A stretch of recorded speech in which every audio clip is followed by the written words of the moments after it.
Hello guys, welcome back to my channel. তো কেমন আছো তোমরা সবাই? আজকে আমি এক্সপ্লেন করতে চলেছি 2022 সালের released Telugu film Odela the railway station. তো দেরি না করে চলো টপিকে চলে যাই।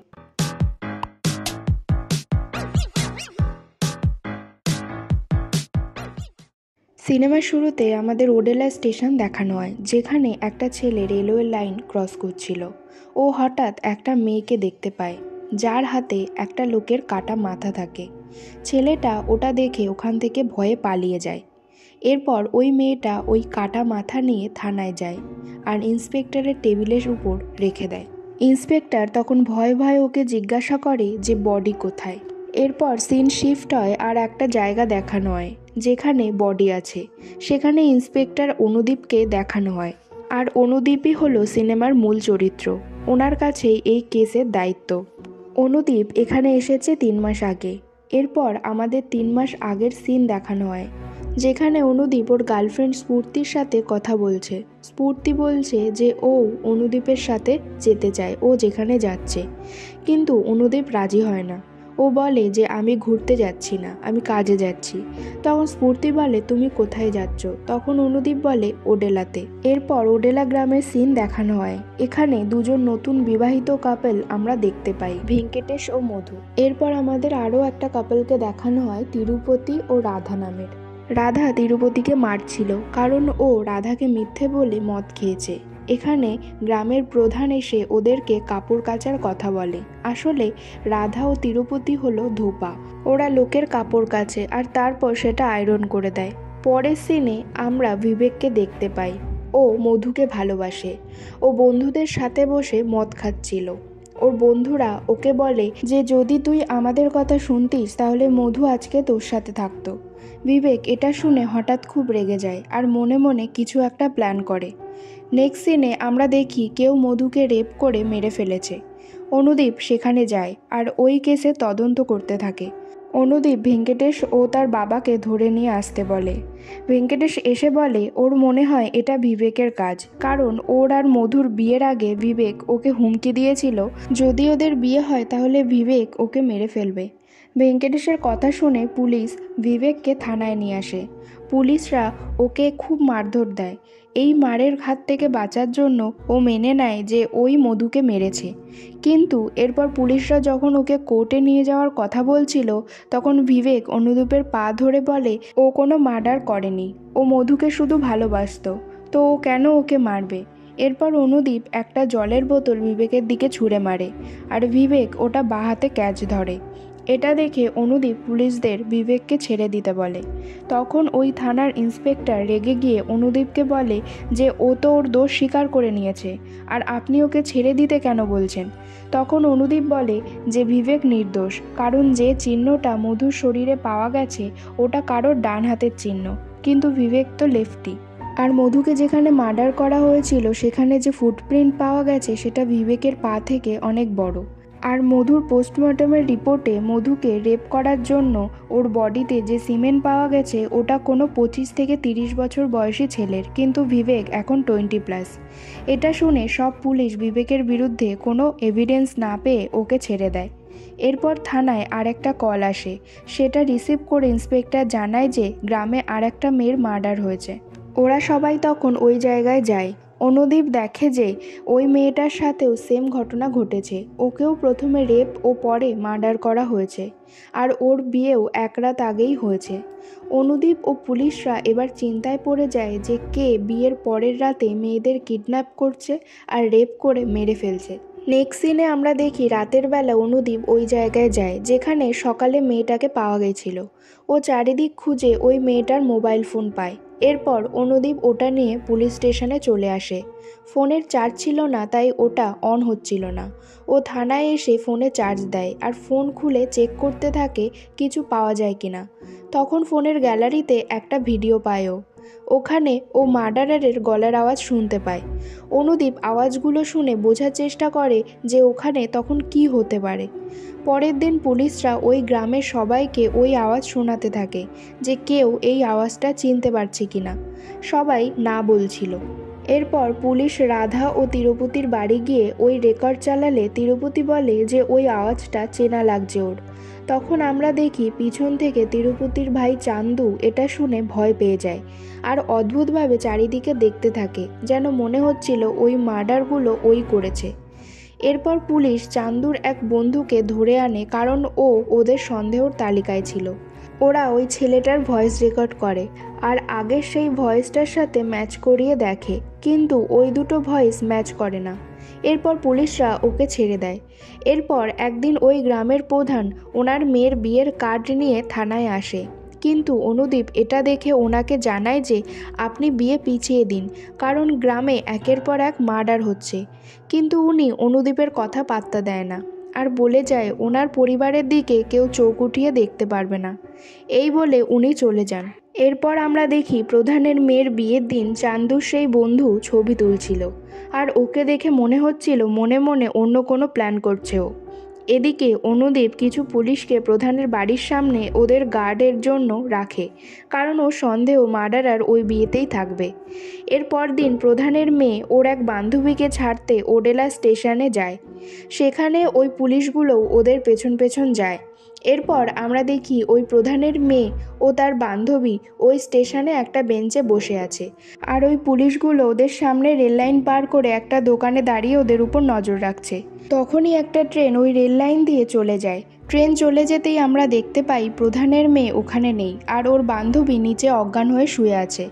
ওই পুলিশগুলো তখনই অনুদীপকে ফোন করে সব জানায়। অনুদীপ তখনই এসে রেল লাইনের আশেপাশে চারিদিকে খুঁজতে থাকে। ওরা খুঁজতে খুঁজতে একটা ঝোপের আড়ালে প্রধানের মেয়ের বডি পায় আর ওই মার্ডারার আশেপাশেই কোথাও লুকিয়েছিল, কারণ ওই সময়ে ও পালাতে পারেনি।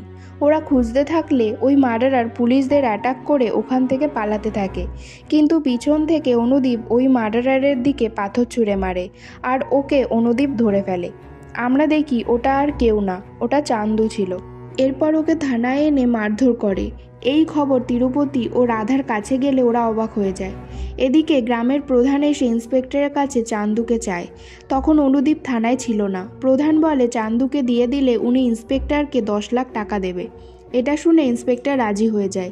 চান্দুকে নিয়ে প্রধান চলে যায়। কিছুক্ষণ পরে থানায় এসে অনুদীপ চান্দুর কথা জানতে পারলে ইন্সপেক্টরের উপর ও রাগারাগি করে আর বলে সামান্য কটা টাকার জন্য কেন এই কাজ করলো। ইন্সপেক্টর বলে ওনাকে ওনার মেয়ে বড় করতে হবে আর বিয়ে দিতে হবে, তাই সে এ কাজ করেছে। এটা শুনে অনুদীপ ইন্সপেক্টরকে বলে যে ও ইন্সপেক্টরের নামে এসপির কাছে নালিশ করবে। তখন ইন্সপেক্টর জানায় যে ও নিজেই এসপির সাথে এ ব্যাপারে কথা বলে নেবে। এর কিছুক্ষণ পর তিরুপতি ও রাধা থানায় এসে অনুদীপকে বলে যে চান্দুকে ছেড়ে দিতে, কারণ ও কিছুই করেনি। অনুদীপ জানায় চান্দুকে কেউ বাঁচাতে পারবে না, কারণ ইন্সপেক্টর চান্দুকে গ্রামের প্রধানকে দিয়ে দিয়েছে।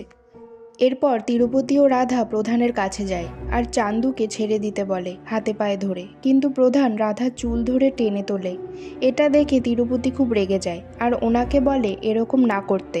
তখন প্রধান বলে যে তোমার বউয়ের এটুকু আঘাতেই তুমি এরকম রেগে গেছো, তাহলে ভাবো আমার কি হচ্ছে।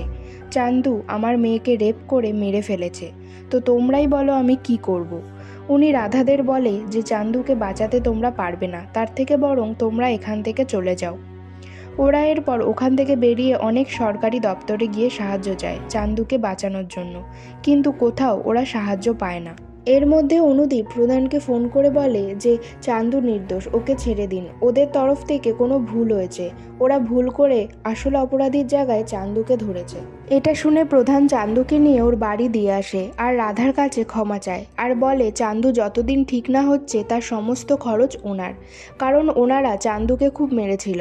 কিন্তু রাধা বারণ করে দেয় আর বলে ওনার টাকার কোনো দরকার নেই, ও গরিব বটে কিন্তু লোভী না। প্রধান তখন আর কিছু না বলে চুপ করে থেকে চলে যায়। নেক্সট সিনে অনুদীপ স্ফূর্তির সাথে কথা বলছিল। তখন স্ফূর্তি ওকে বলে যে চলো আমরা দুজন মিলে ইনভেস্টিগেট করি, আমরা বিয়ে করে নিই, আর বিয়ের পর ওই খুনিটা তাহলে আমাকে মারতে আসবে আর আমরা ফাঁদ পেতে ওকে ধরে নেব। অনুদীপ স্ফূর্তির রিস্কের কথা চিন্তা করে না করে দেয়, তাও স্ফূর্তির বারবার বলার জন্য ও রাজি হয়ে যায়। পরদিন অনুদীপ মিডিয়াতে অ্যানাউন্স করে দেয় যে ও বিয়ে করছে, আর যে মার্ডার করছে তার যদি দম থাকে তাহলে ওর ওয়াইফ স্ফূর্তিকে কিছু করে দেখাক। এর পরের দিন স্ফূর্তি আর অনুদীপ মন্দিরে বিয়ে করে নেয়। বিয়ে করে যখন ওরা অনুদীপের ঘরে আসে তখন ও দেখে ওর দরজায় খুনি একটা চিঠি লিখে গেছে। ওখানে লেখা দেখে বোঝা যায় যে খুনি চ্যালেঞ্জ অ্যাকসেপ্ট করেছে। সেই দিন রাতে তিরুপতি, চান্দু আর চান্দুর সেই বন্ধু তিনজন মদ খাচ্ছিল। সেখানে চান্দুর বন্ধু অনুদীপের বউ স্ফূর্তিকে নিয়ে কথা বলছিল যে ও খুব সুন্দর। এরকম নানা ধরনের কথা বলতে থাকে স্ফূর্তিকে নিয়ে। এদিকে ঘরের মধ্যে রাধা শুয়েছিল। ওর উপরে থাকা একটা তাক থেকে একটা বাক্স ওর সামনে হঠাৎ পড়ে যায়। রাধা উঠে যখন ওই বাক্স খোলে তখন ওর ভিতরে মেয়েদের আন্ডারগার্মেন্টস ও মেয়েদের গয়না পায়, যার মধ্যে প্রধানের মেয়ের আংটিও ছিল, যেটা ও চিনতে পারে। এরপর রাধা ওই গয়নাগুলো নিয়ে প্রধানের কাছে যায়। প্রধান ওই আংটিটা দেখে চিনতে পারে আর বলে এটা ওর মেয়েরই। এটা শুনে রাধা তো অবাক হয়ে যায়। এরপর রাধা যে কজন মেয়ের মার্ডার হয়েছে সবার বাড়ি গিয়ে ওই গয়নাগুলো দেখাতে থাকে, আর সবাই ওগুলো ঠিক চিনেও ফেলে। এরপর রাধা তো বুঝেই যায় যে কি হচ্ছে এগুলো, আর এসব করতে করতে ওর আর রাতে বাড়ি ফেরা হয় না। পরদিন সকালে অনুদীপের নোংরা কাপড় নিতে তিরুপতি ওদের বাড়ি আসে। অনুদীপ বাইরে থাকে আর তিরুপতি ঘরের ভিতরে ঢুকে জামা কাপড় একটা পোটলায় করে নিয়ে যায়। তিরুপতি চলে গেলে রাধা অনুদীপকে ফোন করে বলে যে ওই মার্ডারগুলো ওর বর তিরুপতিই করছে। এটা শুনে অনুদীপ ঘরে ঢোকে আর স্ফূর্তিকে চারিদিকে খুঁজতে থাকে, কিন্তু খুঁজে পায় না। অনুদীপ বুঝতে পারে তিরুপতিই কিলার, আর ওই স্ফূর্তিকে পোটলায় করে নিয়ে গেছে। এদিকে রাধা তিরুপতিকে খুঁজতে ঘরে আসে। এসে দেখে ও ওখানে নেই।